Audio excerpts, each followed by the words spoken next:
पाकिस्तान, भारत, नेपाल, जहां जहां से घुसपैठ मुमकिन है वहां से बीते दिनों में कितनी घुसपैठ हुई है 2021-21 की बात कर लेते हैं तो अंदाजा हो जाएगा कि सबसे बड़ा चैलेंज किस तरफ से आ रहा है। अब जरा देखिए, बांग्लादेश से 2021 में, याद रखिएगा ये फिगर, 1787 बार घुसपैठ हुई है। अब जरा देखिए और बाकी जगहों से घुसपैठ कितनी हुई है। मसलन पाकिस्तान की तरफ से कितनी घुसपैठ हुई है, 128 बार घुसपैठ हुए। उधर आप 1700 का आंकड़ा देख रहे थे बांग्लादेश की तरफ से, और यहां से घुसपैठ जो देख रहे हैं पाकिस्तान की तरफ से वो है 128 बार। 2021 का फिगर दे रहा हूं। अब जरा नेपाल की तरफ चलते हैं।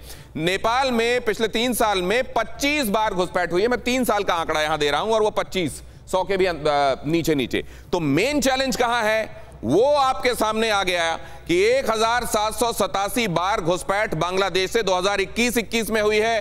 पाकिस्तान की तरफ हमारा कंसंट्रेशन बहुत है और बहुत ध्यान है, हमारी एजेंसियों का भी वहां से बहुत ज्यादा कामयाबी मिली है। इसको किसान ने उगाई फसल की कीमत तय करेगा किसान। किसान खुद अपना मालिक बनना चाहिए। फ्रीडम ऐप डाउनलोड कीजिए और खुद अपना मालिक बने। फेल करने में, इसको रोकने में 128 बारी हुई है, लेकिन इस सब का फायदा उठाया जा रहा है बांग्लादेश से, और इसीलिए ISQ जो है वो दे रहा है आह्वान, ये कह रहा है कि अब चलो आसाम। और इसीलिए वल्नरेबिलिटी जो कहा जा रहा है, वल्नरेबल है ये नॉर्थ ईस्टर्न स्टेट, और इसमें भी इसका जिक्र जो हो रहा है ये इसीलिए हो रहा है क्योंकि बांग्लादेश के रास्ते अब ये घुसपैठ और बढ़ाने की कोशिश चल रही है।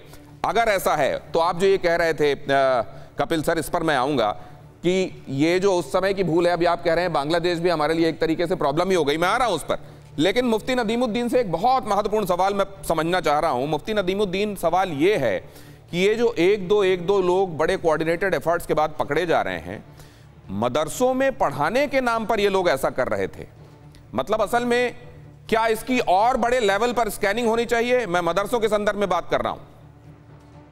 देखिए, मैं तो कहता हूं कि मदरसों की गहराई के साथ मॉनिटरिंग करने की ज़रूरत है, और इस तरह से गतिविधियों में जो भी मदारिस है उनको बैन कर देने की ज़रूरत है। देखिए, देश की सुरक्षा के साथ कोई खिलवाड़ करने की ज़रूरत नहीं है, एक बात। और ये जो जिहाद का गलत इंटरप्रिटेशन है, ये जिम्मेदार है। मुसलमानों को कट्टरपंथियों के खिलाफ खड़े हो जाने की ज़रूरत है। याद रखिए, दुनिया के अंदर जितना सुरक्षित मुसलमानों के लिए भारत है, दुनिया में कहीं नहीं है। आप जाके देखिए इस्लाम के अंदर क्या हाल है, मुसलमानों का टर्की में क्या हाल है, पाकिस्तान बांग्लादेश में क्या हाल है, सऊदी अरब में क्या हाल है। दुनिया में अगर कोई सुरक्षित है तो मुसलमान भारत का है। भारत के मुसलमान के लिए भारत स्वर्ग से कम नहीं, जन्नत से कम नहीं। जो ये नर्क बना रहे हैं आतंकवादी, इनके खिलाफ खड़े हो जाने की जरूरत है। और PFI जैसे जो संगठन है, सरकार बैन लगाए और मुसलमान खुद इनके खिलाफ। इस बारे में तस्लीम रहमानी क्या सोचते हैं, जरा वो भी समझ लेना आवश्यक है। तस्लीम रहमानी, सहमत है आप मुफ्ती नदीमुद्दीन जी की बातों से? कौन सी बातों से? इन्होंने तो बहुत सारी बातें कह दी हैं एक साथ। कौन सी बात आपको खास तौर से लगता है कि आपको मंजूर नहीं है? उन्होंने मदरसों को लेकर और PFI को लेकर बात कही है। देखिए, मदरसों के बारे में हम ये कहते रहे हैं और सरकार से भी कहते रहे हैं कि किसी भी मदरसे को इस मुल्क में, यहाँ एक चुनी हुई सरकार है, कॉन्स्टिट्यूशन के तहत कोई चीज़ भी पैरेलल नहीं चल सकती। इजाज़त नहीं दी जानी चाहिए पैरेलल चलने की।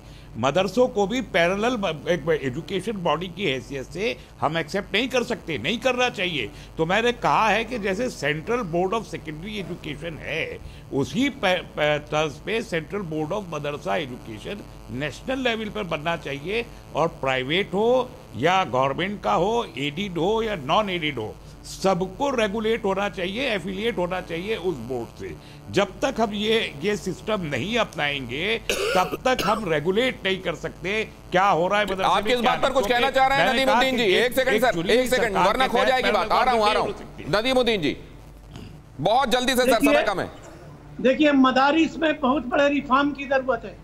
एक कट्टरवाद की जो तालीम मदरसों को में मिल रही, एक कट्टरवाद दुनिया को बर्बाद कर देंगे।